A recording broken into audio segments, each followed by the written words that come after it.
আমরা এখন আছি দার্জিলিং এর মহাকাল মন্দিরে। ওই আমাদের একটা গানে আছে না, বিবিধের মাঝে দেখো মিলন মহান। একটুখানি আমি একটু ঘুরিয়ে দেখাতে যাই, এটা বাবা মহাকাল মন্দির, একটা হিন্দুদের মন্দির, কিন্তু একটু অ্যাম্বিয়েন্সটা দেখুন। পেছনে এটা বাবার মন্দির, কিন্তু আমি যদি একটু অ্যাম্বিয়েন্সটা দেখাই, এই পতাকা পতাকা বৌদ্ধ ধর্ম আর হিন্দু ধর্ম এখানে মিলে মিশে গেছে।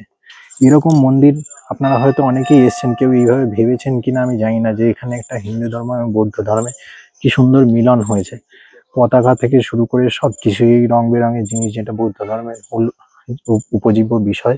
এবং অবশ্যই এই চাকাগুলো, যেগুলো বৌদ্ধরা ঘোড়ায় প্রার্থনা করার জন্য, সেই জিনিসের সাথে আছে আমাদের বাবা মহাকালের মন্দির।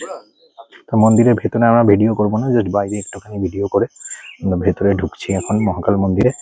অবশ্যই যদি দার্জিলিং আসেন, অবশ্যই এই জায়গাটা কোনোদিনই মিস করবেন না। এরকম একটা সুন্দর মন্দির দেখার অভিজ্ঞতা কোনোদিনই হাতছাড়া করবেন না।